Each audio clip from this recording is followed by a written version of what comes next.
자, 안녕하세요. 북서역 카페 여러분. 자, 오늘은 이제 저번 시간에 이어가지고, 진단과 관련된 내용을 이제 좀 볼게요. 진에 관련된 내용은 예전에 기출문제 한 두세 번 나왔다가 한동안 안 나왔다가 요번에 이제 진시황 관련돼서 한번 또 나왔죠. 이거 수능에도 이제 자주 나오는 그런 소재이기 때문에 계속 나올 것 같아요. 그래서 한번 정리를 좀 해보죠. 자, 먼저 이제 진단을 이제 강독하기 전에 한의중 내용을 이제 읽으면 되는데 그 한의중 내용에서 배경 부분이 좀 약간 설명 부분이 이제 기술이 좀 부족해요. 그래서 이제 그 동계에 관련된 부분을 먼저 강독하고 나서 그 다음에 진나라의 그 한의중 관련된 내용을 한번 강독을 해보겠습니다. 자, 그 동계 몇 페이지 표 보시냐면요. 153페이지 표 보세요. 자, 여기 이제 그 진나라 육국 통일 배경 이렇게 시험 나온 내용이 있는데요. 자, 진나라 육국 통일 배경은 몇 가지 이제 여기서 이제 얘기를 해보면 첫 번째로는 그 어떤 정치, 경제, 사회의 각 분야의 통일 욕구가 증대되었다. 이렇게 있죠. 예. 그래서 이제 그 당시 대규모 전쟁 등을 해갖고 반전 사상이 이제 확대되고 이 평화와 안정에 대한 시도를 이제 하게 되죠. 그리고 이제 각국의 재정적 바탕, 그다음에 또 이제 경제적으로 하나로 이제 단일화되기 시작하잖아요. 그러다 보니까 이런 상황에서 이 각국의 분열과 관세 장벽은 자연한 상공을 또 발달 저해를 시키죠. 그래서 이제 사람들이 누가 되든 간에 하나로 이제 국가 통합을 해야겠다는 이런 통일 욕구가 이제 증대됐다는 거, 이런 것들이 이제 진의 통일 배경 중에 하나 될 수 있고요. 그 다음에 두 번째로는 통일의 진나라가 있잖아요. 이 진나라가 이게 직접적인 계기가 될 수 있는데 상황의 범법을 줄 수 있어요. 그래서 상황의 범법을 통해서 통일할 수 있는 배경을 만들었고, 그 다음에 세 번째로는 그 당시 진나라 수도가 함양이었죠. 함양은 그 당나라 때 수도였기도 해요. 간중의 지리적 이점 이런 것도 볼 수가 있어요. 그럼 간중이 이제 어떻게 이제 지리적 이점이 있는가 이걸 좀 볼게요. 자, 간중의 위치를 좀 보면 여기 부분이 있어요. 자, 여기가 이제 간중인데 이쪽 지역을 이제 보통 간중이라고 해요. 예. 근데 여기가 이제 역대 이제 중국의 수도가 몰려 있는데 이것도 예전에 기출문제 나왔죠. 대개 진나라 함양, 한나라 장안, 당나라 장안 수의 대응이 그 뭐냐면 여기에 거의 몰려 있어. 자, 여기 보시면 이제 그 앞에 위수가 있죠. 위수. 항하의 지금 위수가 있고 주변이 이제 상륙으로 서로 이렇게 둘러싸여 있어요. 그리고 이제 여기 앞에 이제 위수 분지가 있죠. 그래서 방어하기도 좋고 그다음에 그 앞에 이제 넓은 평화가 있다 보니까 생산력도 높아요. 경제적인 어떤 어, 그런 배경도 이루고 있죠. 자, 그래서 이제 이게 상당히 중요한 땅으로서 그 중국의 역대 왕조의 수도 역할을 했고요. 또 한편으로는 이제 또 하나의 역대 왕조의 수도가 됐던 것이 낙양이죠. 류양이라는. 그래서 이제 두 개가 이제 역대 왕조, 중국의 역대 왕조의 수도가 되었다. 이렇게 보시면 될 것 같아요. 자, 그 낙양의 어떤 그 지리적 이점도 진나라 통일할 수 있었던 배경으로 작용되죠.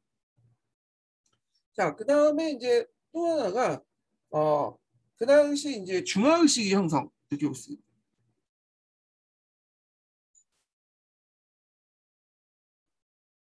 그래서 이제 이때 이제 중화의 민족의 어떤 개념이 한화에서 양지강으로 이제 확대되죠. 그러면서 우리가 이제 하나의 민족이다, 중화다 이런 의식이 이제 형성돼. 그때 이제 상징적 인물이 누구냐 하면 이 황제라는 인물이에요.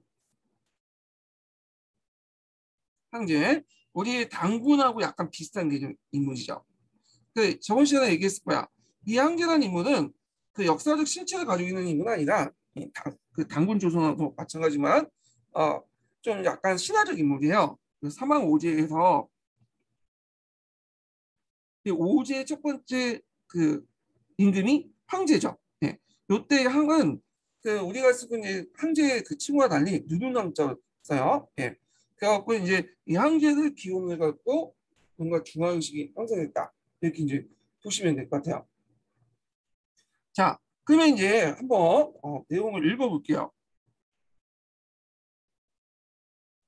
자, 중국의 시황제는 춘추 전국시대 때 500년간의 분열시대를 끝맺고 중국 최초 통일 제국을 완성했다. 이게 이제 몇 년이냐면 BC 221년이죠. 예, 요 정도는 좀 상식적으로 외워두셔야 되겠죠. 현대는. 자, 진이 전국 치는 가운데 문명이 가장 뒤떨어졌고 사회경제적 환경도 결국 좋은 편도 아니었는데 문화 경제적으로 선진국을 제치고 중원의 나라를 제치고 통일을 할 수 있었던 원인은 여러 면을 찾아볼 수 있다. 진이 통일할 수 있는 달성하게 된 것은 먼저 전국시대 때 사회 경제적 배경을 찾아볼 수 있다. 자, 종래에는 진나라 통일에 대해서 지나치게 사회 범법과 시향의 역할을 강조한 나머지 전국시대 형성된 통일론의 배경을 소홀히 다룬 면도 있다. 그래서 전국시대 때의 어떤 통일론 이런 것들이 또 뭐냐면 배경으로 작용된다. 아까 얘기한 것처럼 정치, 경제, 사회적 측면에서 각 분야의 통일 욕구가 증대되기 시작했잖아요. 자, 물론 통일의 주체가 된 것은 진임에도 틀림없으나 전국시대 사회적 배경을 볼 때 통일의 절실함이 정치, 경제, 문화 여러 면에서 이미 형성되어 왔다. 그것은 이제 전국시대 때 극심한 전쟁의 청성을 중식시키기 위한 방어로 평화에 대한 염원과 비공의 논리가 맹자, 묵자, 제자백과상이 짙게 나타남을 엿볼 수 있다. 자, 여기에서 이제 볼 수 있는 게 이제 묵자 사상에서 이 비공의 논리가 상당히 많이 반영됐다고 했죠. 그래서 묵자는 수호 집단이에요. 예전에 말한 것처럼. 그러니까 얘네들은 방어만 특화된 그 애들이야. 그러니까 공격을 하면 공격은 안 하고 공격 당하는 집단들만 도와주죠. 그래서 이제 평화를 갈구하는 그런 집단이 묵자가 대표적인 집단들이고, 자, 그다음 육아에서도 평화론이 등장을 해요. 예. 자, 특히 이제 전국시대 경제적 발전 후 이 각국은 그의 통치 영역을 초월한 경제적 상호 의존 관계를 더욱 긴밀하게 했고 경제적 통일 욕구가 강하게 나타났다. 그럼에도 불구하고 현 시대 경제 환경은 여전히 7국의 국경에 추소가 설치하고 자, 인위적인 관세의 장벽을 만들어 경제 활동을 어렵게 했다. 자, 그리고 이제 각국의 화폐와 동양의 부딪히는 여러 가지 불편을 가중시키거나 경제 통일을 더욱 열망하게 되었다. 자, 이와 함께 전국시대 각국은 그들의 통치 영역을 초월해 하민족이라는 동물의식을 가지게 되죠. 그것은 보편적인 역사 정통과 문화를 공유하고 있고 특히 문자, 언어, 공동조상을 바탕으로 한 화훼와 또는 중화의식이며 아울러 병방 여러 민족들이 이 민족을 많이 민족을 낮춰보기도 시작한 중화주의였다. 자, 이러한 하이관념이 어느 시대부터 형성된지는 확인할 수 없으나 전국시대에 이미 성숙한 형태로 존재하였다. 자, 이와 같이 전국시대에 들어와서 서북지방의 북방민족, 특히 흑노족의 침입으로 한민족은 끊임없이 시달림을 겪게 되면서 중원의 한민족은 이에 대응할 수 있는 강력한 통일 정권을 열망하게 됐다. 자, 그 통일의 또 직접적인 원인은 사회 범법 실시죠. 그래서 사회 범법 관련된 내용은 전 시간에 한번 살펴봤어요.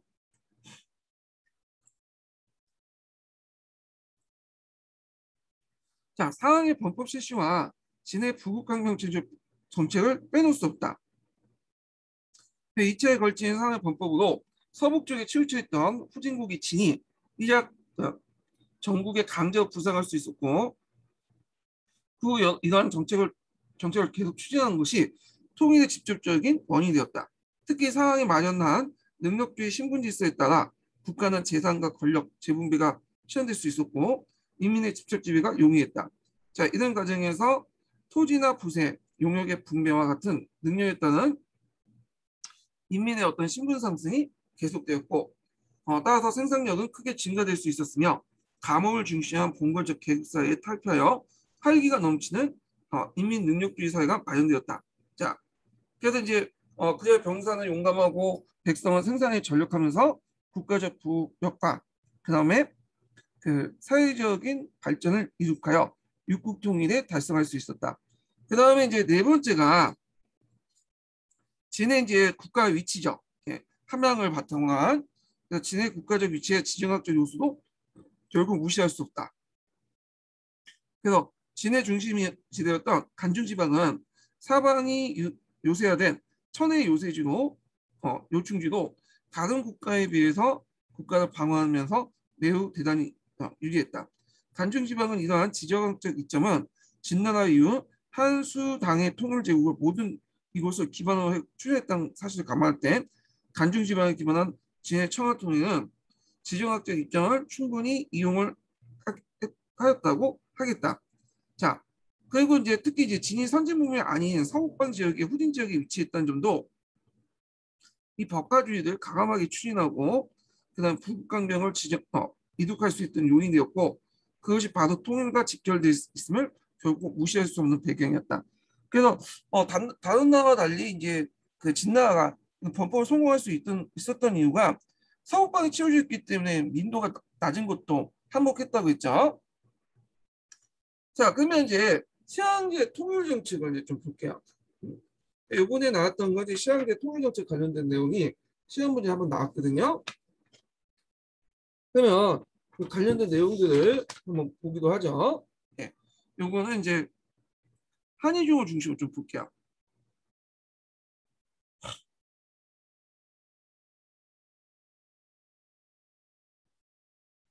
자, 한의중인데 그 위에 이제 보면 뭐 항제 탄생해갖고 뭐 여부리가 어떻게 했고 막 얘기가 나오는데 우리가 뭐 그것까지 이제 에피소드까지 알 필요 없고 일단 쭉 넘어가서 진나라가 통일되고 나서 그 당시 진안청 그러니까 진시황이죠. 진시황의 정책 부분을 이제 중심으로 좀 볼게요. 내용을 한번 읽어보면요.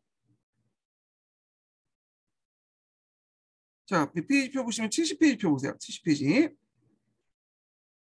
자, 마지막 달력부터 볼게요.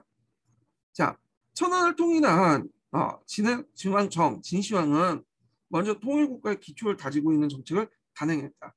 세상에 오직 유일하게 군림하는 자신의 존재를 부각시키고 건의를 확립하기 위해서 기존에 사용했던 왕이라는 호칭을 개명을 추진했다. 왜냐하면 이제 왕이라는 칭호는 이미 전국시대 때 이제 전국 칭호로 사용했고 개나 소나 다 쓰고 있잖아. 그러면 자기를 이제 이거 자기 어떤 그 위신을 올릴 수 없죠. 왕이라는 칭호를. 그래서 사용했던 것이 여러분도 알다시피 항제란 칭호예요. 이 항제란 칭호를 사용했는데, 자, 이 항제란 칭호에 대해서 이제 두 가지 견해가 있어요. 첫 번째 이제 견해는 우리가 이제 흔히 알고 있는 건데 사망오제 할 때 요 황자와 그다음 오제 제자를 합쳐서 황제라고 했다. 이렇게 있고요. 여기 이제 사마천의 사기에 이제 나와 있는 내용이야. 두 번째로는 자 여기에서 이제 황제라는 칭호에서 황자라는 뜻이 좀 뭐냐면 황자와 제자로 구성이 됐잖아요. 예. 그래서 이제 있는데 이때 이제 황이라는 뜻은 빛나다라는 뜻이야. 형형색깔하게 이제 빛나다라는 뜻이고, 그러니까 일종의 이제 미칭이에요. 그리고 이 제라는 것은 이제 뭐냐면 이 제라는 것은 원래는 이제 상제를 의미했어요. 상제. 상제는 그 주나라의 천하고 비슷하죠. 그래서 이제 하늘의 신의 의미인데 이것이 이제 전국시대 들어가면서 일종의 그런 한계의 어떤 것을 이제 그 제라는 의미를 이제 뭘로 바뀌게 되냐면 인격화된 신의 의미로 바뀌게 돼요. 인격화된 신의 아니라 그 뭐냐면 전국시대 때 들어와서는 살아있는 신의 의미로 바뀌죠. 파라오처럼. 그래서 이제 보통 그 제나라나 그 다음에 진나라에서 다 제라는 걸 썼어요. 그래서 제나라에서 동쪽에 있으니까 동제, 진을, 서제. 그래서 그다음에 왕을 제라고 지칭했거든요. 이렇게. 그래갖고 이제 통일하고 나서 이런 항의 의미와 제의 의미가 결합이 된 거야. 그래서 제의 의미를 바탕으로 해서 거의 미침으로써 그 뭐냐면 빛나는 지상의 태양에 빛나는 어떤 살아있는 신 이런 뜻으로 바뀌게 된 거야. 그래서 이렇게 이제 있는데 그래서 이제 이렇게 됐다는 게 이제 학계 의견이야. 의견 중에 하나죠. 자, 뭐 중요한 건 아니지만 두 가지 의견이 있다. 상하오제에서 각각 항과 제를 본따 갖고 항제라고 했고 그 다음에 제라는 의미가 좀 더 약간 빛나다는 의미로 태양이 빛나는 모습을 형상화 시켜서 항제라는 의미로 바뀌었다. 이렇게 이제 있고요. 자, 하여튼 항제라는 칭호였고 이 칭호가 청조 멸망에 이르기까지 약 2100년 동안 중국 역대 왕조에서 군주의 정식 호칭으로 사용되는 항제 용어가 이때 탄생되었다. 그리고 이제 동시에 이제 한계에 맞게 나머지 이제 칭호도 바뀌어야 되겠죠. 이런 것도. 자, 이와 동시에 군주의 사후에 생전의 업적에 따라서 추징되는 시효도 불경하다는 이유로 폐지되었어. 그래서 이제 시효가 폐지되면서 어떻게 이제 뒤에 이제 붙이냐? 이 시효라는 걸 왜 폐지했냐면 어떻게 신하가 항제 업적을 평가할 수 있냐? 건방지게. 그래갖고 이제 이 시효 대신에 시효를 폐지하고 1세, 2세, 3세 이런 식으로 쭉 붙일 것이다. 이렇게 해서 그래서 만세까지 끝까지 가겠다. 근데 몇 세가 끝났어요? 3세가 끝났죠. 예. 자, 하여튼 이 사람이 최초로 뭐냐면 황제라는 칭호를 사용했기 때문에 보통 이 사람을 이제 칭할 때 처음 시자 써갖고 시황제라고 하죠. 자, 그래서 초대 시황제를 시작해서 이후 2세 황제, 3세 황제, 만세 영구히 전할 것을 선언했다. 자, 이와 동시에 한제의 권위를 더 높이기 위해서 스스로 그 가인 대신에 짐이라는 표현을 썼고 황제의 명령을 제라는 또 조라고 하여 황제의 정형으로 삼았다. 자, 진왕 정이 자신의 칭호를 황제가 택한 이유 두 가지가 있다. 아까 이제 얘기한 것처럼 한강이다 갖고 항한상제, 시한천이랑 빛나는 절대식적인 존재 때문에 황제 선택했다는 거고 그 다음에 이제 또 하나가 황제 사망오제에서 각각의 뭐 황제도 이렇게 칭한 거죠. 사망오제 항, 그다음 오제 제 이렇게 갖고 황제에 칭했다. 뭐 이런 견해가 있는데 뭐 이런 견해는 아까쯤 얘기했으니까 넘어갈게요. 자, 그다음 진해 통일 정책과 법칙을 보죠. 법칙.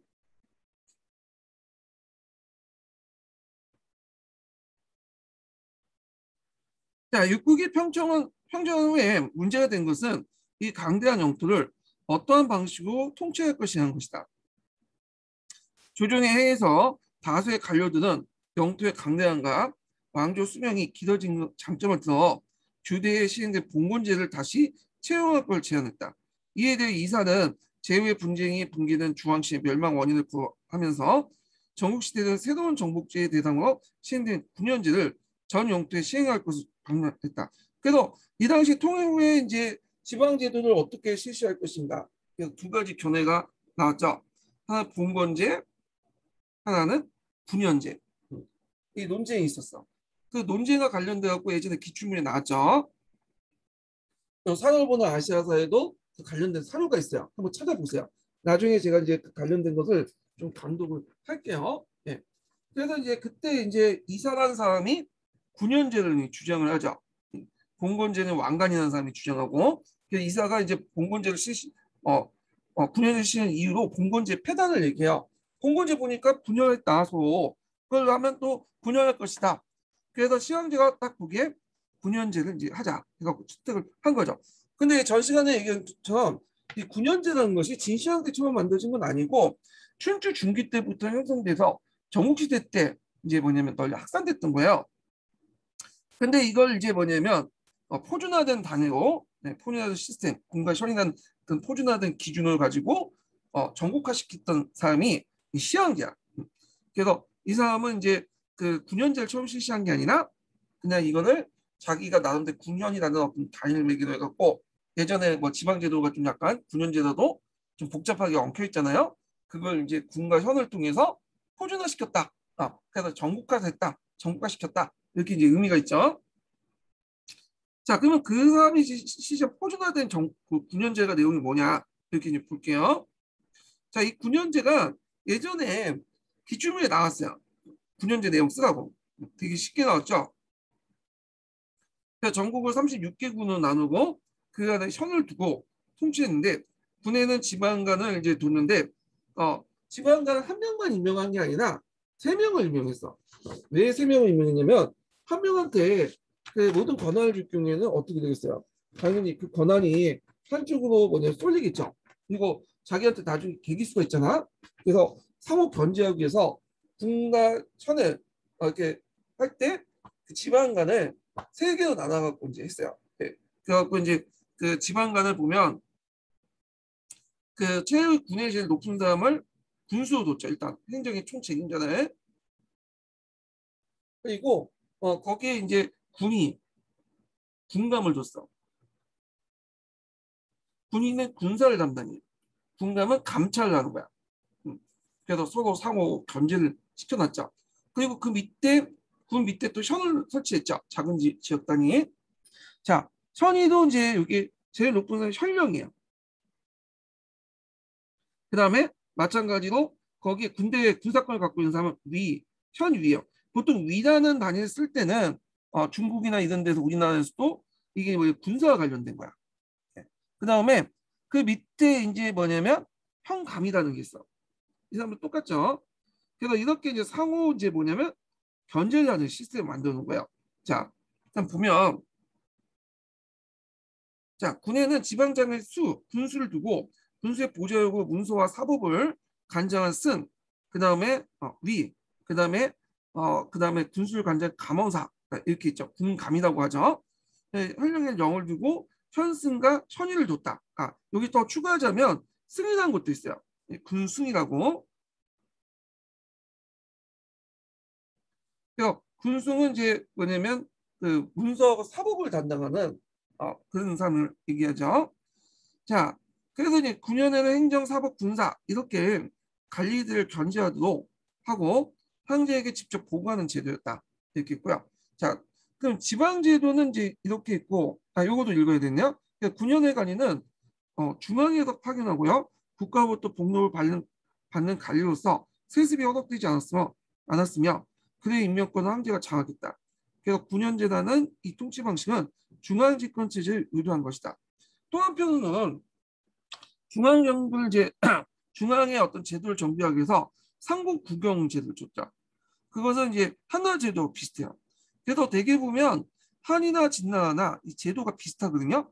그래서 보통 우리가 진간을 따로 불리지 않고 진한이라고 하죠. 이렇게 연칭해서 불리잖아요. 진나라가 만드는 제도가 한나라하고 그대로 계승이 돼요. 물론 몇 개를 제외하고는 계승이지만 하여튼 이런 식으로 진한제국 이렇게 만들었다. 자, 그 다음에 이제 9년제 실시와 더불어 각종 통일 정책을 실시했는데 하나도 이제 통일화시켜야겠죠. 이 사람이 잘 된 건 통일화시키는 거야, 모든 것을. 그래서 종전에 7국으로 이렇게 분열됐을 때 각국의 어떤 시스템, 문자 이런 것들이 다 제각기였잖아요. 그래서 이걸 하나로 통합을 해야 되겠다. 그래갖고 이제 통합 정책을 이제 실시를 했는데, 자, 그걸 이제 볼 게 뭐냐면 먼저 동양역을 통일했죠. 동양역. 그래서 동양형을 통일했다. 그래서 전국시대 때의 그 각 국가마다 달렸던 동양형을 통일해서 진랑 진권이라고 부르는 승리나 분동을 각지에 배포했다. 자, 여기에서 도양영이라는 건 뭐냐면 도는 일종의 자의 길이를 얘기하죠. 그 다음에 양이라는 건 대용족을 얘기해요. 그 다음에 형이라는 것은 추의 무게를 의미해요. 이것을 이제 했는데 되게 여기 진짜가 붙었으니까 진나라 기준으로 뭐냐면 통일한 거야. 그러면 이걸 사람들이 이제 제대로 파악을 해야 될 거 아니야. 그러니까 그것을 이제 기준을 해가지고 진행 기준을 해갖고 이게 어떻게 이제 예를 들어 표준적인 대 담고 있는 것, 표준적인 추 이런 것들을 뭐냐면 만들 필요가 있겠죠. 네, 도구로 만드는데 이게 이제 어떻게 생겼냐면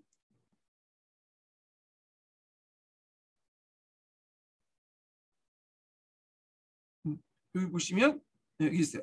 도형을 통해서 이런 무게의 단위를 이제 뭐냐면 측정하기 위해서 추를 만들어서 보냈고요.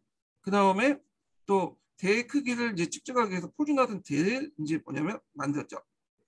그래서 이제 이걸 통해서 요 기준에 맞춰서 무게나 대나 뭐 길이나 이런 것들을 다 맞춰라. 이렇게 이제 한 거야.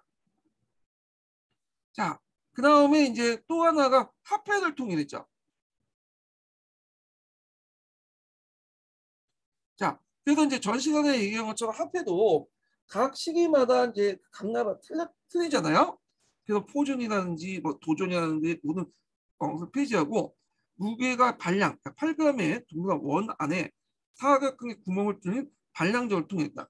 이게 한전어 통일됐다고 보시면 이렇게. 그래서 이게 이제 전형적인 이런 형태가 전형적인 이제 나중에 뭐 우리나라나 중국이나 일본의 그 화폐의 모양이야. 이게 진시황 때 만들어 놓은 거야. 이게 통일시켜 놓은 거야.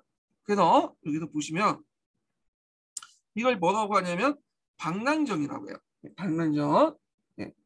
화폐 통일을 반란정이라고 하는데 이 반량이라는 것은 무게가 8g이라는 뜻이야. 네.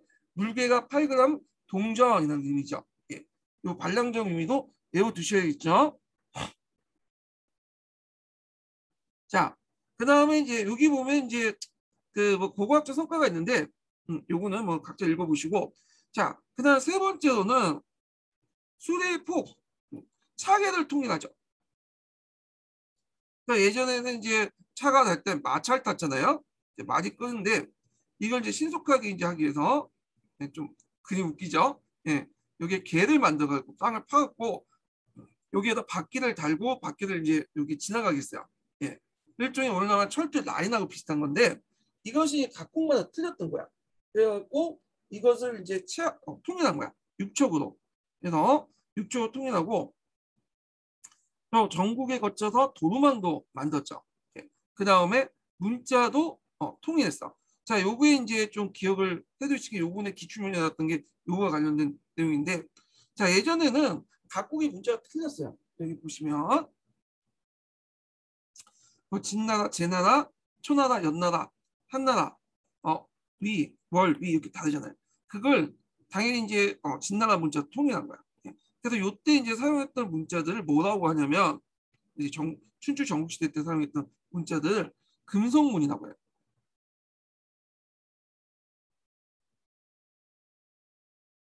예. 금속문. 왜 이거 금속문이라고 하냐면 되게 그때 이제 기록 수단이 그 주간이나 아니면 이제 비단, 그 다음에 되게 청동이나 이제 도대다가 그 기록했는데 그 주간이라든지 뭐 비단 같은 건 썩기 쉽잖아요. 주간은 좀 남아있긴 하지만 되게 보면 그래도 발굴된 것들이 대부분 되게 청동이라든지 그 다음에 돈에 새겨진 것들이 많기 때문에 이런 문자들 금속문이라고 해요. 각국의 금속문이 달랐고 특히 진나라 이제 금속문은 전서라고 하죠. 전서.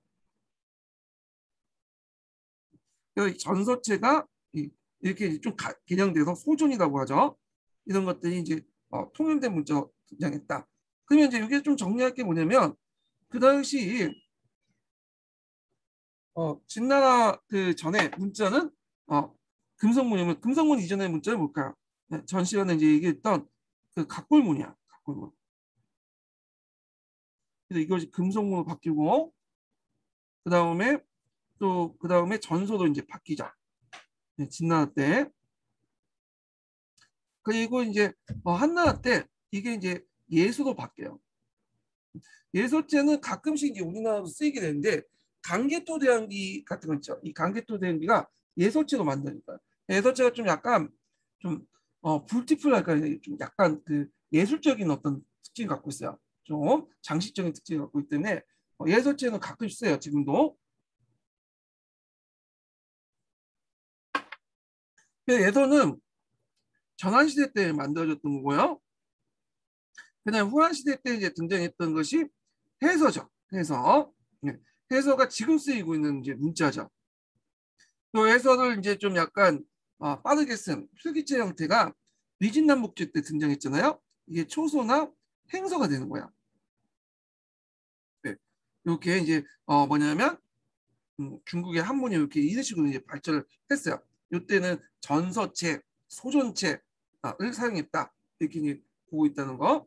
근데 최근에 학계에서는 또 이제 고고학적 발굴에 의하면 이미 이제 진나라 그 목간들 보니까 전서체가 쓴 것도 있지만 이미 한나라 때 쓰여졌던 예서체가 이미 진나라 때부터 쓰여진 걸로 나와 있거든요. 그래서 예서체가 전환시대 때 나온 게 아니라 진나라 때 나왔다. 이런 그 의견도 있어요. 근데 우리가 뭐 그것까지 알 필요 없는데, 자, 그런 이제 관점이 있다는 걸 좀 알아두시고, 자, 그러면 관련된 내용을 한번 또 읽어볼게요. 그 문자를 통일했고, 자, 문자를 통일하면 상당히 이제 편한 게 뭐냐면, 얘는 각국이 문자가 틀릴 경우에는 어떤 문서를 통해서 이를 처리하기가 힘들었잖아요.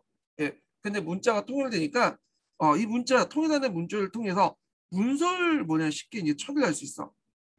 이렇게 행정문서나 이런 것들, 그리고 사상의 공유나 어떤 생각의 공유도 빨라질 수밖에 없겠죠. 의도하진 않았지만, 예. 자, 그래서 이제 이렇게 있고, 그래서 이제 그 밑에는 이제 뭐 그 수레바퀴 폭 해가지고 이제 쭉 있고 뭐 치도와 관련된 내용이 있는데, 요건 각자 읽어보시고, 자, 그리고 이제 치도도 이제 이거는 전국적인 도로망을 의미하는 거죠. 그래갖고 뭐 이걸 통해서 각지역이 이제 뭐 교류가 많아졌다 그런 내용인데, 이렇게 좀 기억을 해두시고, 자, 그러면 치도, 그러니까 도도를 만들면 어떤 효과가 있을까요? 일단 그 각국 간의 문물 교류든지 할 수 있고 지역 간에 제일 중요한 게 또 지방의 어떤 그 반란이 날 때 신속하게 군대를 이동할 수 있어. 반란 호가로 진압을 했죠. 자, 그리고 이제 이런 것들을 했고 또 의도하진 않았지만 교통과 상업의 발달에 크게 기여했다. 기억을 좀 해주시면 될 것 같아요. 그리고 치도를 만드는 과정에서 이제 각국이 건설한 방어기지나 성체를 푸시죠. 왜냐면 그런 것도 만들어 놓으면 계속 존재하면 거기서 반란을 일으킬 수 있잖아요. 근데 이런 거는 진시황뿐만 아니라 각국에서 보통 이제 통일하면 그런 사업들을 많이 해요. 예. 그리고 노마 같은 경우에도 이제 도로망을 만들어 갖고 노마를 중심으로 해갖고 도로망을 만들었잖아. 그 이유가 뭐겠어요? 예. 신속한 명령 전달, 반란이 있을 경우에는 신속한 군대를 통해서 진압을 하게 한 거죠. 자, 이와 함께 중앙집권 체제의 통치를 확보하기 위해서는 문서행정을 제대로 시행할 필요가 있었고, 그래서 이 문서행정이나 원활 의사소통을 위해서 문자가 필요했어요. 그래서 이사는 종전에 이제 대전이라고 해서 사용했던 진나 문자들을 좀 더 이제 뭐냐면 개량한 소전체를 만든 거야. 아까 이제 보여준 것처럼. 그래서 이제 이걸 소전, 진에서 이제 기준을 만들었기 때문에 진전이라고 하죠. 예전에 이제 진나 문자를 좀 더 개량시킨 거예요.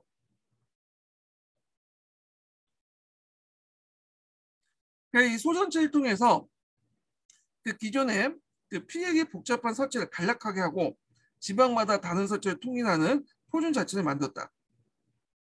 그래서 이제 또한 도로망 건설에서 나타났듯이 군사력을 국가 독점하고 지방의 반란 가능성 세력들 근절을 하기 위해서 민가의 봉기를 이제 몰수를 하고요. 그리고 전국의 부호 12만 호를 수도인 함양 주변으로 강제 이주시켜서 약화시켰어요. 그걸 동시에 함양을 번성시키는 그 정책을 했다. 이걸 이제 뭐라고 하냐면 강간 약진 정책이라고 해요.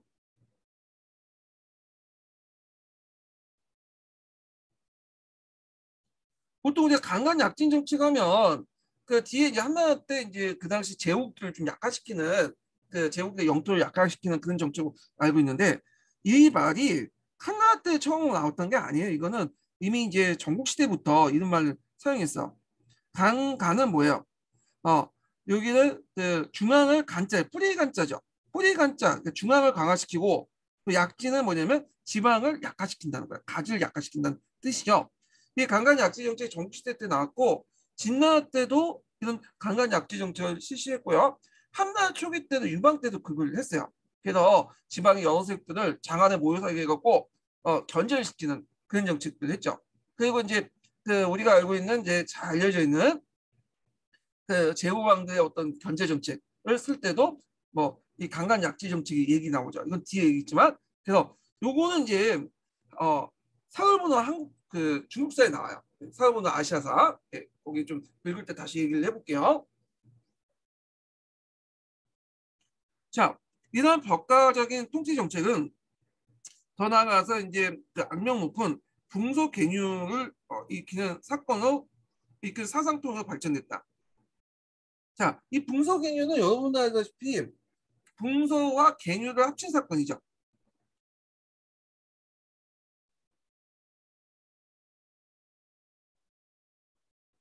자, 그 당시 이 분서 정책은 왜 실시했냐? 그 당시 뭐 진나라 획일적인 법치주의 이런 것들이 하니까 통일 정책을 했잖아요. 이 비판 여론들을 차단하기 위해서 했던 거야. 그래갖고 이제 그 민간의 소장의 어떤 민간 소장의 서적과 사학을 다 금지해갖고 필요 서적 외에 그러니까 예를 들어갖고 의학이나 복점 그다음에 농업, 잉업과 관련된 이런 것을 제외하고는 다 뭐냐면 불다 없애죠. 다 뺐고. 근데 주의할 것은 그걸 다 빼앗는다고 해서 모든 서적들 이제 뭐냐면 다 불태 없었냐? 그건 아니에요. 민간이 소유한 책들만 없앤 거야. 그래갖고 이걸 간이 다 몰수하고 간이 소유하고 있었어. 그러니까 이제 약간 이제 뭐냐면 전두환이나 뭐 박정희 시대 때 우리가 자본론이라든지 뭐 그런 마르크스서적을 읽지는 못하잖아요. 근데 국가나 뭐 어떤 학술 차원에서 연구 목적으로는 뭐냐면 읽을 수 있었죠. 그 책을 소지할 수 있고 그거 비슷하다고 보시면 돼요. 인간에서는 뭐 육아 경전이라든지 도교, 뭐 문과 이런 것들은 이제 보지 못하지만 중앙에서 어떤 목적으로 그러니까 연구 목적으로 했던 것들은 남겨져 있었다. 이렇게 보시면 돼요. 그래서 이게 이제 나중에 이제 뭐의 탄생의 배경이 되냐면 훈구학의 탄생의 배경이 되죠. 자, 전쟁이 나중에 진나라하고 이제 진나라 망할 때 이제 한나라하고 초나라가 싸움이 일어나잖아요. 그래서 한 7년 동안 이제 싸움이 이제 일어나는데 초안이나 초안지에 많이 실려 있죠. 근데 이때 이제 초나라 그 항우가 그 항우 이제 저기 뭐야 함양을 점령하고 나서 그 아방궁이나 이런 거 다 불다 없앤 거야. 그리고 거기에 보관해 있었던 책도 다 없앤 거야. 그러니까 남아 있었던 책이 없었던 거죠. 그러면 어디에 남아 있었겠어요? 이제 기록에 남아 있지 않고 머릿속에 남아 있는 거야. 사람 머릿속에. 그래서 진시황의 이제 그 진나라가 금방 망했잖아요. 그러다 보니까 이제 뭐 한나라 그때 유학자들도 많이 살아 있었겠죠. 한나라 때.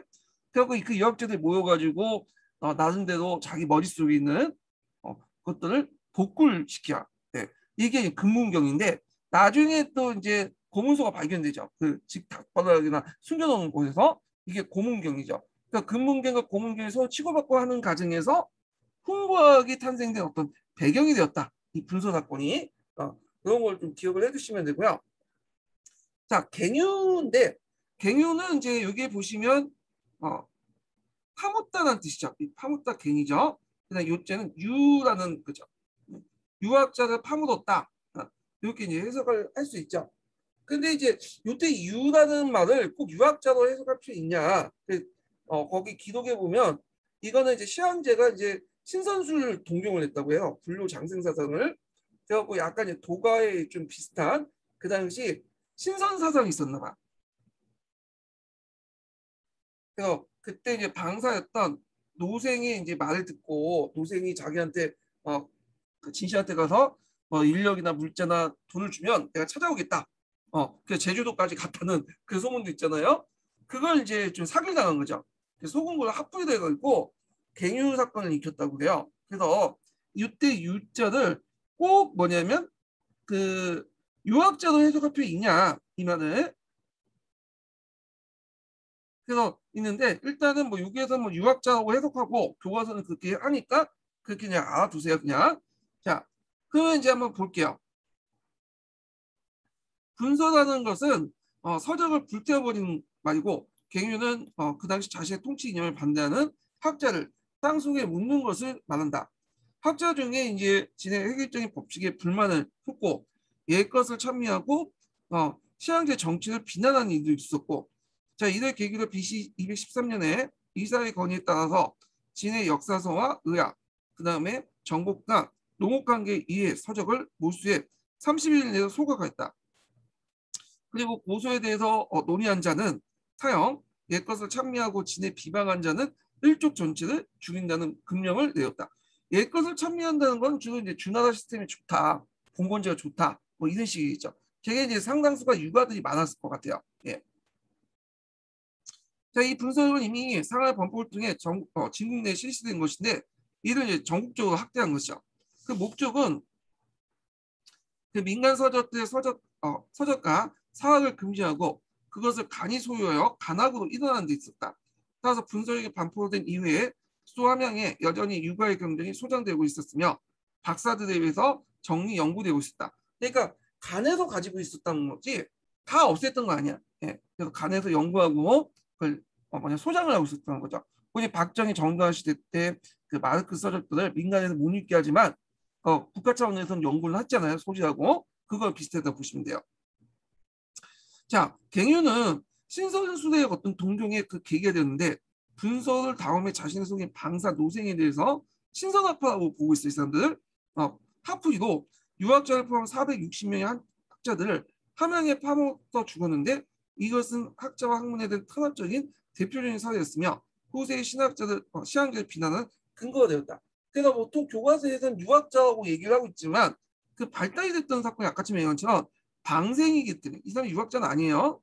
예, 도가와 비슷한 그런 사람들 신선사상이라고 그 당시 있었거든요. 그 사람 때문에 촉발됐기 때문에 그 유학자는 아마 이제 거기에 들어가서 이제 재수없게 걸려드는 그런 사람들이고 그런데 이제 하여튼 그렇게 돼 있어요. 예. 그렇지만 교과서에서는 보통 유학자를 탄압했다 그렇게 됐기 때문에 그냥 그 정도만 알아두시면 될 것 같아요.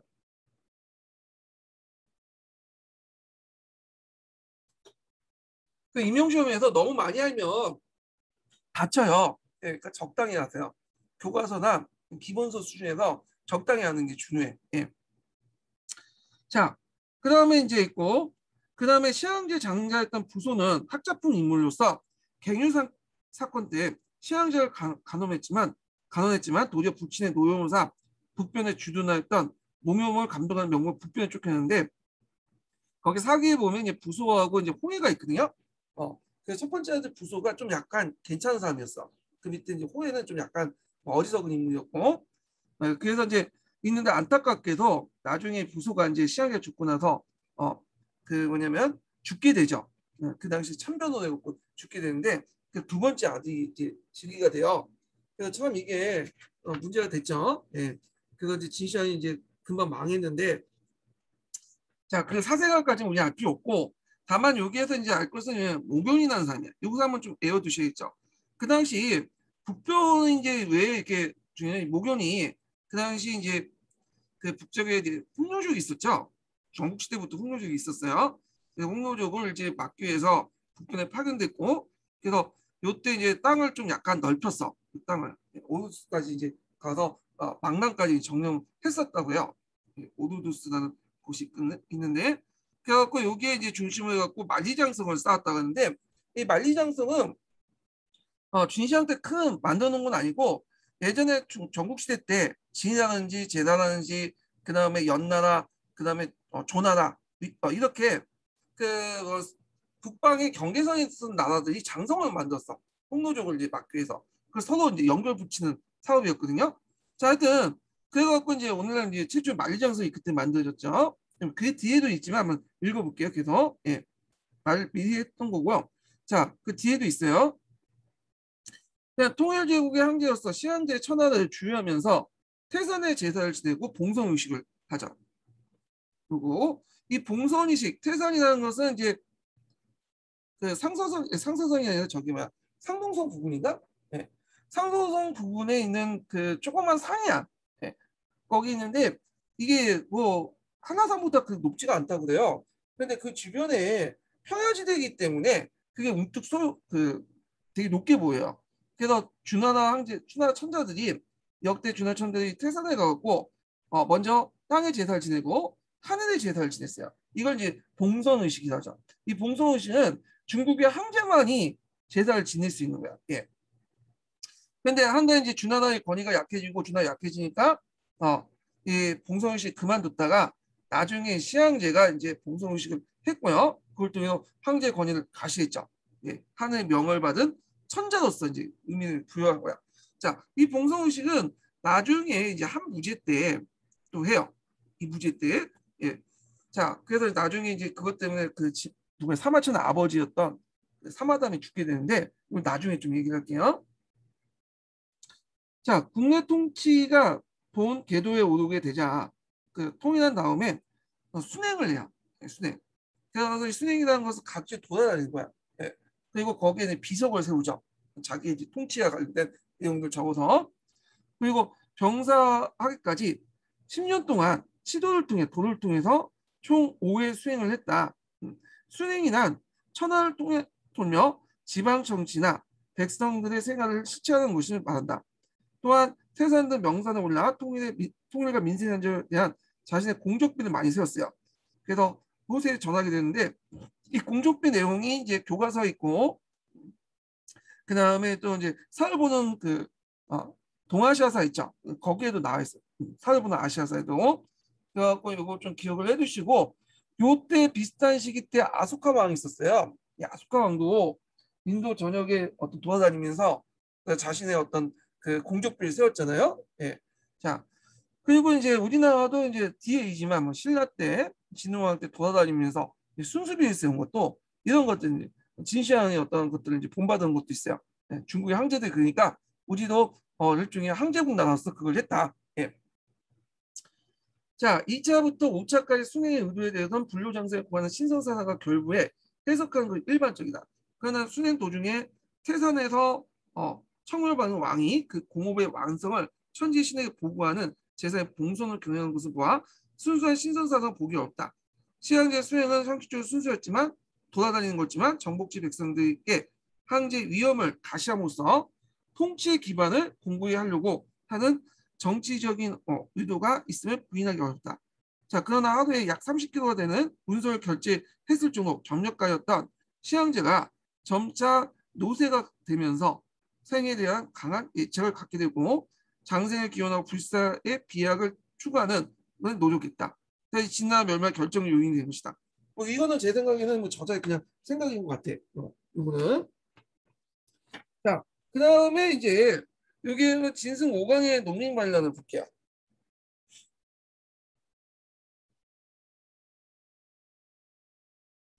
자, 진시황은 BC 210년 수행 도중에 상동성 사구에서 병사를 해요. 사막에 임박할 이제 느낀 그 장자의 부소의 제의를 이제 지시를 했는데 여기에서 중간에 한가인 조구가 농락을 하죠. 그래갖고 그때 이제 그 이사하고 막내 호해를 끌어들여서 그 조선을 위조해 부소와 모견을 불우와 부충이라는 제목으로 뒤져 죽이고 호해를 즉위시키는데 이 호해가 유능했으면 되는데 무능한 거야. 조구라든지 이사도 얘가 무능했기 때문에 이제 왜냐면 황제를 세웠던 거죠. 왜냐면 유능하면 자기 말 듣겠어요? 안 듣죠?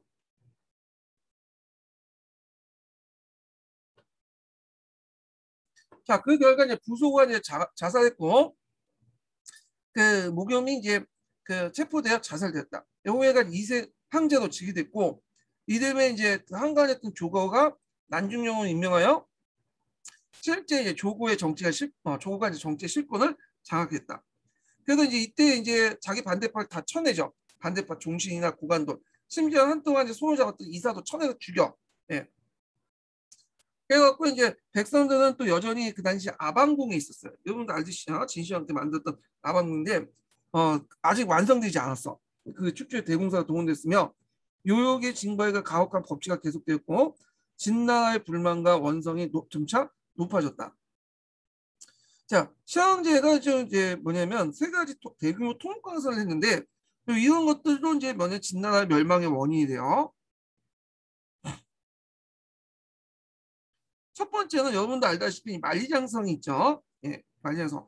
그래서 만리장성은 북방에 대해서 BC 215년 중국 모경원에서 30만 대군을 주어 홍로를 정복했고 그 북쪽을 몰아낸 다음에 그때 이제 홍로를 이제 북쪽을 몰아내고 오로도스 지방을 회복을 하는데 성공했다. 자, 이 오로도스 지방은 나중에 설명했지만 보통 이제 망남이라고 하죠, 이 지역을.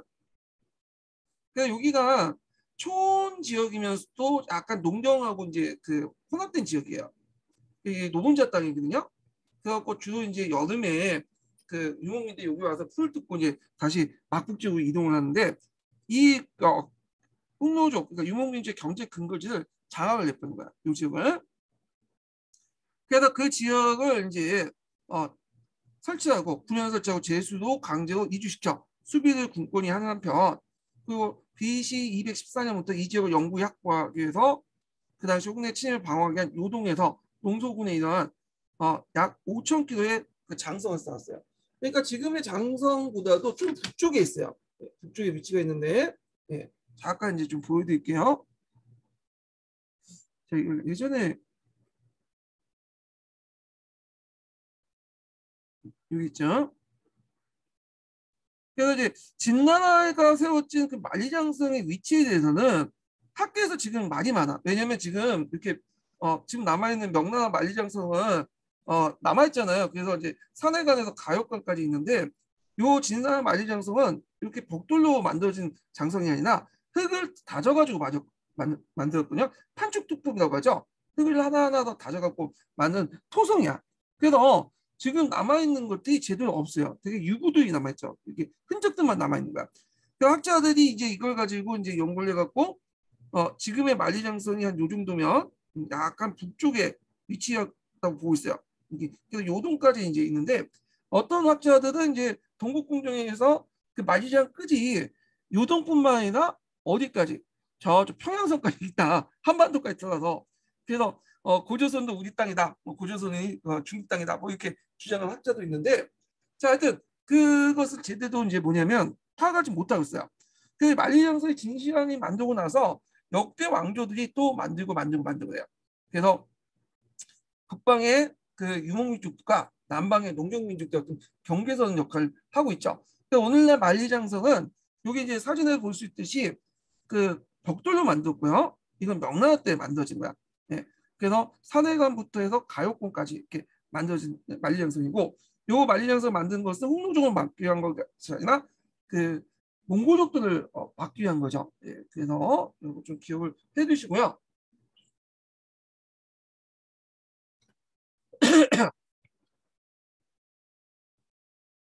그 내용을 이제 또 읽어보죠. 자, 여기 보면 장성은 흙을 쌓아 붙인 토성인데 전국시대부터 연, 조, 진 등의 북방 유목민을 막기 위해 쌓았던 것으로 보수에 연결된 것이다. 장성은 단순히 대입한 두 세력간의 경계뿐만 아니라 농경세계와 유목세계의 자연적 조건을 기준한 상할 문화적 경계도 했다. 역으로 장성 축조는 스스로 세계에 대한 한계를 정한 것이다. 그래서 상징적 기준이 되었다.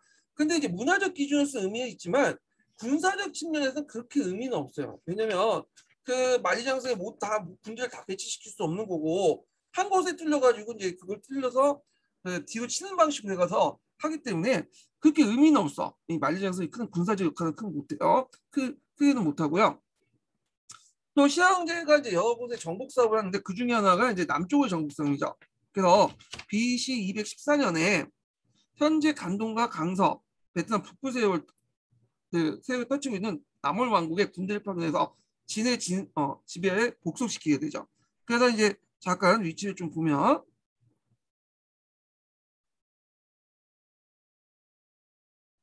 요지를 의미해요. 여기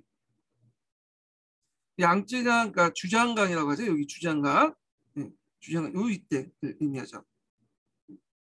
베트남 북부까지.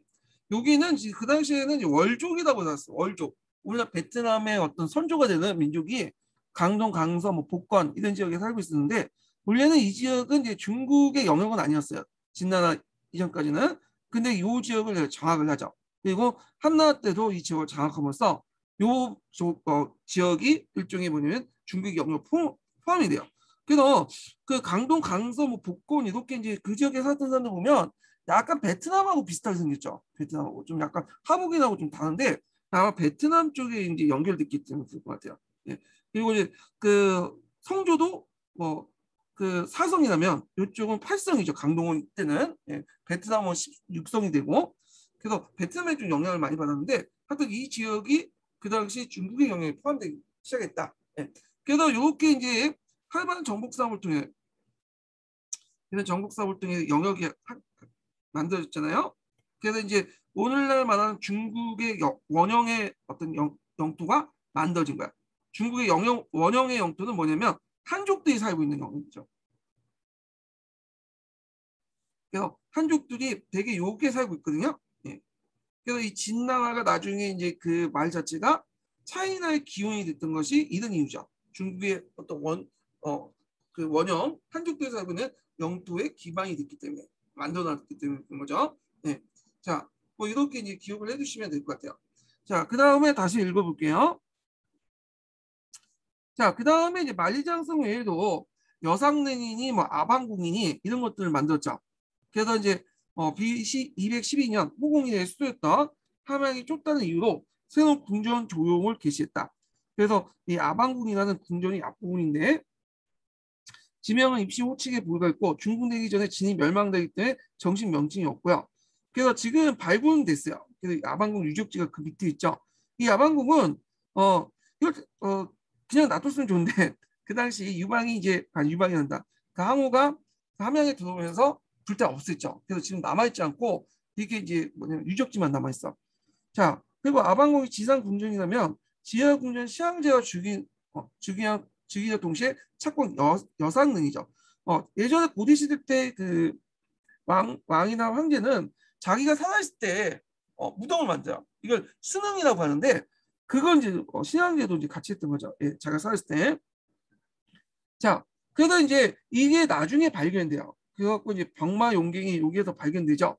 예, 그래서 병마용갱은 이제 사람이나 말을 실제 모양을 도자기 형태로 진흙을 다져갖고 만진 거죠. 만든 거죠. 그래서 이제 이렇게 해갖고 자기가 이제 죽은 후에도 사후세계에 그들 같이 데리고 갔다. 그 의미야.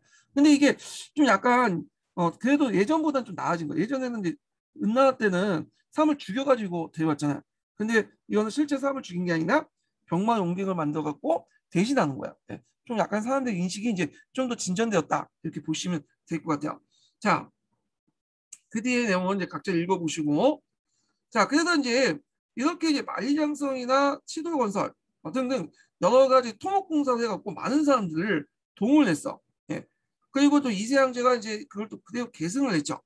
그러다 보니까 이런 가혹한 법치와 함께 그다음에 가중한 이제 증세 증발로 해서 농민의 부담이 한계 넘어서게 됐고 그래서 결국에 진에 대한 반항의 기치로 진승 5강이 두 빈농이 이제 그 반란을 일으켰죠. 이게 이제 기록상 남아있는 진승 5강의 난이에요.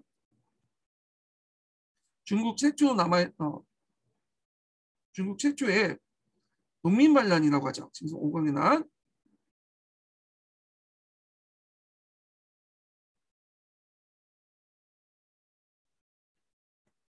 자, 그래서 이제 진승 5강의 난은 왜 일어났냐면 이 사람이 이제 진승이 그 당시 만리장성을 이제 그 뭐냐면 토목하기 위한 그 인력들 모집해서 그 하는 책임자였어요. 그래서 이 사람이 진승 5강이 그 책임자였는데 그 사람들 끌고 와서 이제 만리장성 동원을 위해서 끌고 가서 이제 만리장성 북부로 가는데 도중에 그 뭐냐면 홍수가 난 거야. 그래서 며칠 집체가 돼요. 그러니까 이제 이래나 죽으나 죽겠다. 왜냐면 진나라 법에 의하면 그 기한에 도착하지 않으면 사형이라는 게 있거든요.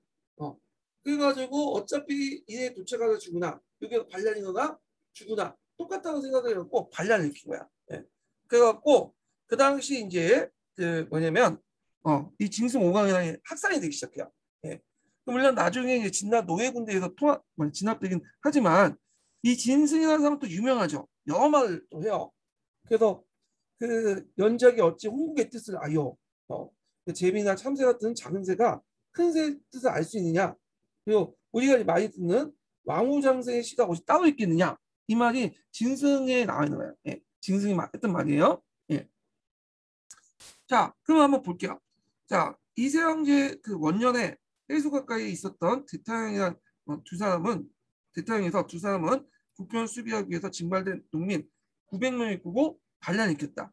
이것은 가혹한 진해 통치에 대한 반항을 비롯한 최초의 중국 반란이었죠. 자, 그리고 이제 두 사람 모두 초나라 출신으로서 초나라가 합당한다는 의미에서 장초라는 국호를 사용했어요. 나중에 좀 얘기하겠지만 이제 뒤에 등장한 항우와 유방도 다 초나라 출신이에요. 초나라 출신. 왜냐 진 다음에 그 다음에 제일 컸던 나라가 초였거든요. 이거 초나라 왕이 예전에 진나라 그에게 무참하게 이제 뭐냐면 모략에 빠져서 죽은 사건이 있어요. 그러다 보니까 반진 감정이 되게 강한 지역이야. 그 일대가 인구도 많고 경제력도 되고 하니까 또 그래갖고 이 되게 보면 반란이 이 초나라 중심으로 해갖고 이 반란이 일어나요.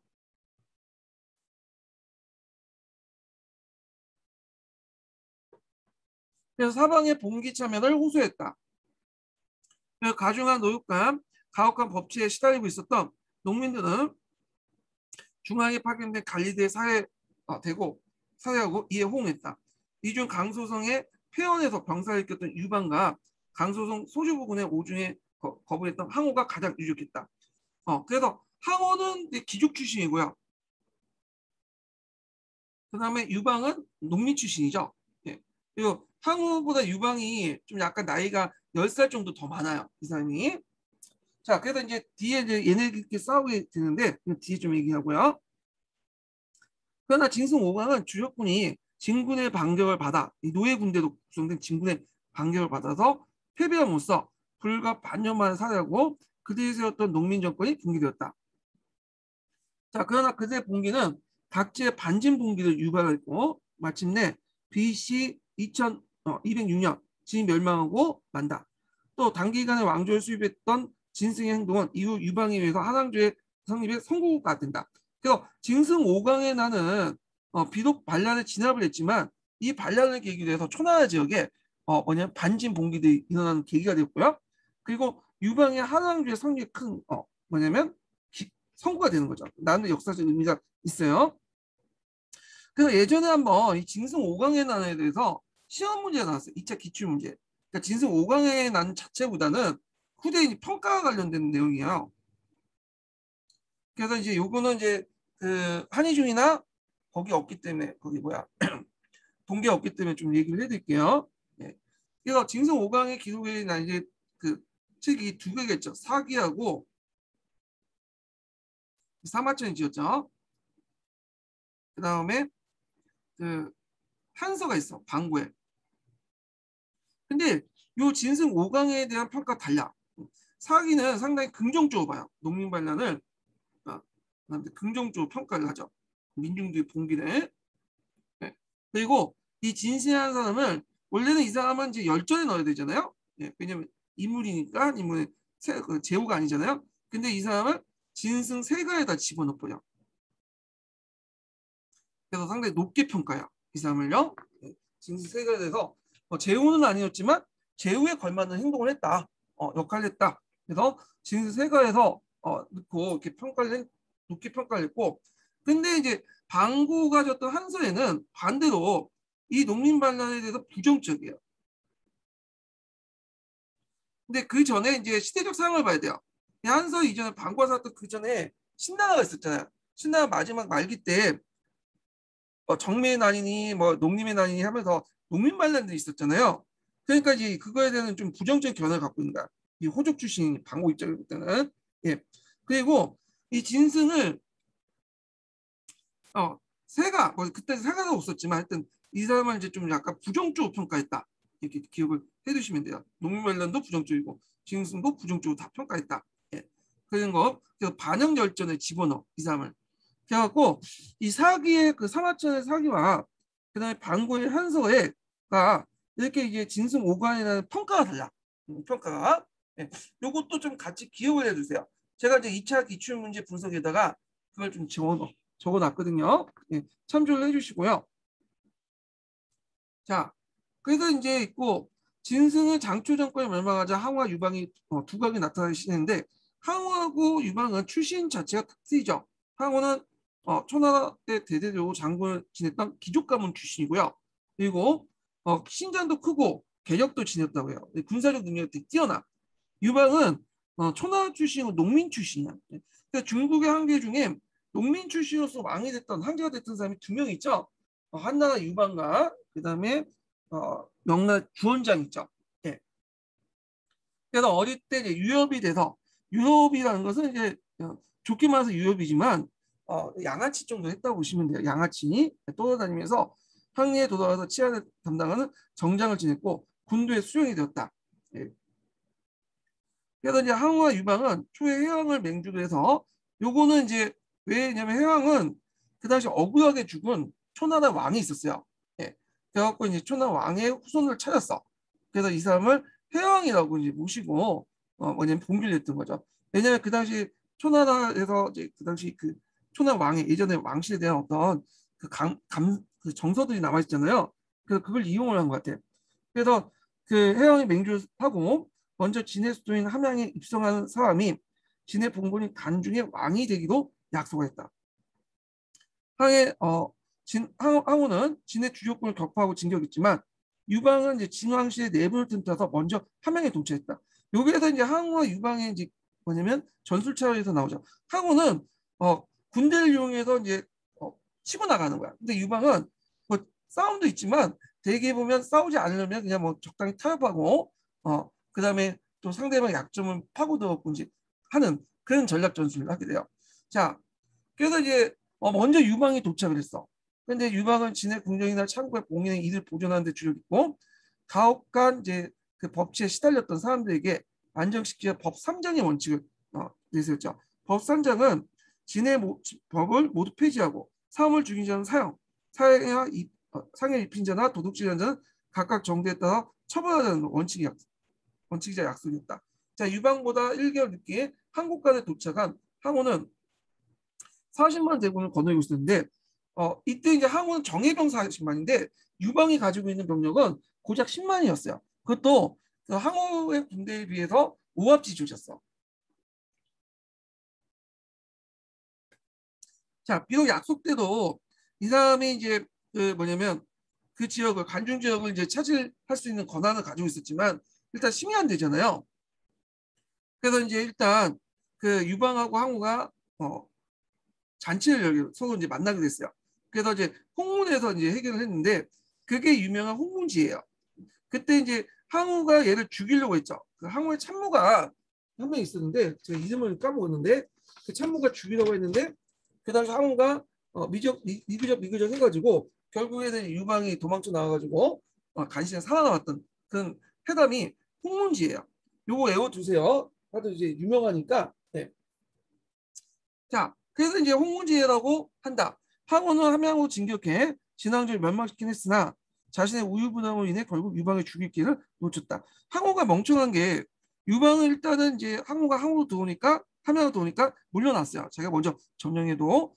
그래서 이제 그 옆에 있었던 참모가 이 함양을 기반으로 해가지고 뭐냐면 수를 삼아야 된다. 왕조를 건립해야 된다는데 이 사람이 원래 초나라 출신이잖아요. 그러니까 아니다. 내 고향으로 돌아가겠다 해갖고 함양을 포기해버린 거야. 그래서 양쯔강 유역으로 다시 간 거예요. 그 차에 이제 유방이 거기를 들어서 또 살게 되죠. 그래서 이게 이제 항과 유방한테 패하게 되는 결정적 계기가 되는 거예요. 예. 자, 그래서 이제 있고 그 다음에 이제 그 고조의 즉위와 이제 군국제 이제 실시를 볼게요. 요거 보기 전에 진나와 관련된 동양사 개론 관련된 내용을 좀 읽어보자. 예. 겹쳐 있는 건 좀 많이 빼고 일단 153페이지 잠깐 펴볼까요? 예.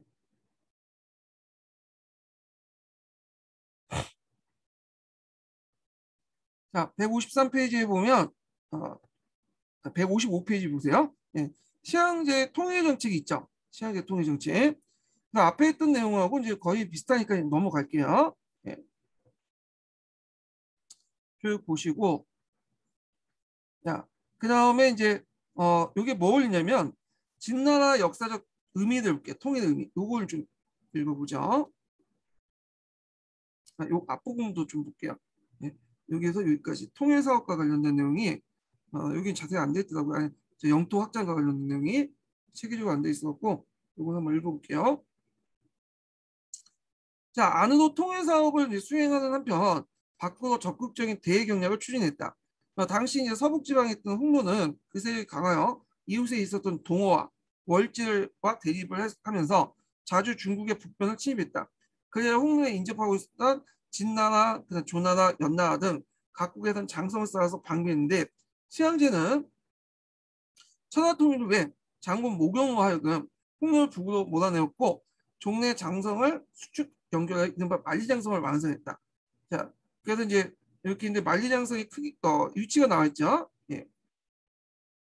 자, 그 다음에 한편 중국 남방에서 민월, 남월 있었는데 시황제 이들평정에서 남해, 계림, 상등 상군을 설치했고 이 중에 한인 50만을 강제 이주시켰으며 복권을 점령해서 민중군을 두었다. 그래서 이렇게 해서 이제 활발한 영토 확장 과정을 통해서 지는 중국 역사상 처음으로 통일 제국을 완성했을 뿐만 아니라 북은 만주, 몽골에서 남은 인도지나 반도에 달하는 대영토를 확보했기 때문에 진의 국명은 멀리 서방에 알려져 진화, 차이나라고 알려진다. 그래서 진화의 기원이 차이나가 여기 나오죠. 보통 이제 중국 애들 자기가 갈 때 중화, 진화 이런 말을 쓰죠. 중화, 진화. 이 진화라는 말이 이 진에도 나온 거야. 그리고 이게 영어로 차이나라는 말로 나오는데 지금 진화하면 쓰지 마세요. 중국 가서는. 별로 안 좋은 의미야. 이게 진화가 그 일본 애들이 이제 중국 침략할 때 이 진화라는 말 어떻게 해석하냐면 어찌 그 나라들 어떻게 그 나라가 성년하냐 중국의 나라는 오늘 내는 모르겠다 어찌 그 나라냐 비아냥되는 말로 이렇게 썼기 때문에 최근에 중국에서는 진화라는 말 잘 안 써요. 중화라는 말 쓰죠. 애들이. 자, 하여튼 이 진화란 말이 영어와 차이나의 기원이 됐다 이렇게 있고 그 나라가 진이죠. 그 원형이 된 그 말의 기원이 됐던 나라가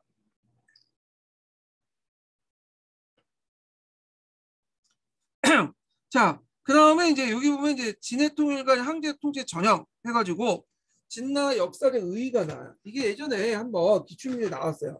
그래서 이걸 좀 정확히 파악을 해줄 필요가 있어요. 예전에 기출문제 한번 나왔어요. 진나 역사적 의의를 쓰고 01년 기출문제 나왔거든요. 통일의 역사적 의의.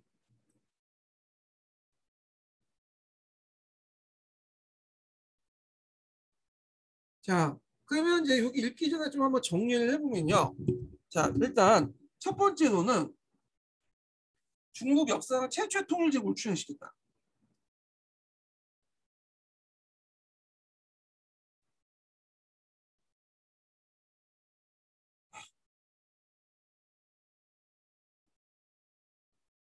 자, 그 다음에 두 번째는 한계 지배체제가 확립됐죠.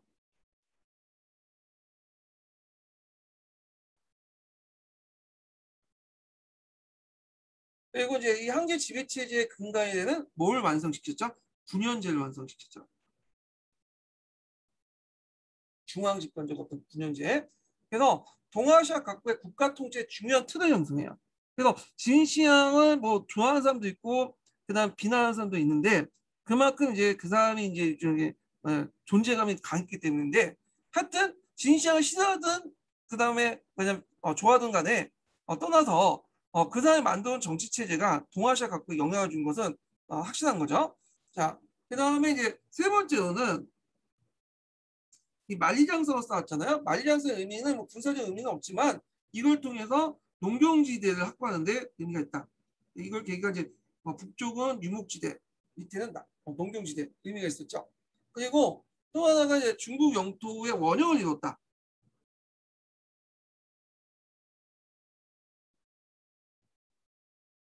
그래서 이것이 이제 명나라까지 계속 유지되죠. 자, 이때 중국 영토의 원형이 됐던 거는 이제 한족들이 사는 거예요. 한족들. 한족들의 이제 통치 거주 지역이죠. 되게 오늘날도 그렇지만 한족들 거주 지역이 진시황이 만들어둔 그 지역하고 거의 뭐냐면 일치돼요. 있는 지역이. 자, 그래서 중국 역사상 최초의 통일제국, 황제 지배체 장님, 그다음에 만리장성 쌓여서 농경지대 확보했고 중국 영토의 원형을 만들었다. 이렇게 보시면 돼요. 한번 읽어볼게요. 자, 진해 통일제국은 불과 15년이었으며, 시황제가 사망하자 곧 파해되기 시작했다. 그러나 이제 그 통일의 역사적 의미는 매우 중요하며, 시황제 통치 스타일은 이후 역대 통일제국의 전제군주에 답습되어 통치 전형이 계승됐다. 자, 진나라 통일에 갖는 역사적 의미는 첫 번째 중국 역사상 최초 통일 제국을 추진하는 사실이다. 그래서 이제 예전에도 뭐 은나라 주나라가 있었죠. 근데 엄밀히 말해서 은나라 주나라는 연맹왕국 체제였지 통일제국은 아니었어요. 근데 이 진해에서 이제 뭐냐 최초의 통일제국이 만들어졌던 거죠. 예. 그리고 두 번째는 이 사람은 이제 진해통일 황제 지배체제의 확립을 만들었다. 그래서 그 당시 항제 체제는 진시황제에서 시작되어 청나라 망할 때까지 2000년 동안 계속됐고 한 번도 중단된 일이 없었다. 자, 이처럼 항제 지배 체제는 장기간 계속된 예는 중국 역사 위에 세계 어디에서 그 예를 찾아볼 수 없었다. 자, 이와 함께 이제 항제 지배 체제의 근간에는 군현제 완성도 중요한 역사적 의미를 갖는다. 그래서 진이 주대 봉건제도 버리고 관료제를 기본한 군현제를 채택해요. 중앙집권적 지배체제, 전제군주 체제를 확립한 것은 국가 통치 방법의 커다란 발전이 나겠다. 자, 그래서 이제 이렇게 있고요. 그 다음에 네 번째로는 그 진의 통일 영역이 중요한 역사적 의미를 갖는다. 그래서 이제 그 당시 통일을 완성하면서 진해 국토는 만리장성 경계도에서 하는 농경지대 확보함으로써 중국의 영토의 고종화를 이룬 점과 중국의 영토는 이후 분열된 통일시대 엇갈리는 과정에서 국경선 확대에 축소가 있었지만 대체로 진해의 통일 영역을 유지하고 있다는 점에서 그 의미가 있다. 예. 자, 그래서 이제 이런 내용들 좀 기억을 해두시고요. 그 밑에는 진실함에 대해서 이제 뭐라 비판하는 사람도 있고 긍정적으로 좋아하는 사람도 있고 등등하지만 후대는요 왕들은 되게 비판해요. 유교적 입장을 땐 진시황을 불러 안 좋은 인물이죠. 악인이죠. 그럼에도 불구하고 그 진시황의 통치 체제는 그대로 이어받았다 이렇게 보시면 될 것 같아요. 예. 자, 그 다음에 이제 쭉 넘어가서 이제 또 보면 항제 지배 구조적 특징은 이제 이거는 나올 것 같지 않아서 내가 넘어갈게요. 뭐 옥새가 있고 천자가 있고 이게 등등인데 이게 있고 그 다음에 중앙 및 지방 관제가 있는데요. 예. 요거는 좀 읽어보죠. 요거는 읽은데 요 내용은 한나라하고 연결돼요. 한나라가 진나라 제도를 그대로 계승한 측면도 있거든요. 한나라 물론 약간 변형해서 계승했지만 예. 그래서 이제 요거는 읽어볼게요. 읽어보기 전에 이거 좀 쉬었다 할까요? 첫 번째 인증번호 알려드릴게요. 첫 번째 인증번호는 80번이에요. 첫 번째 인증번호 80번입니다. 예, 좀 쉬었다가 진행을 하겠습니다.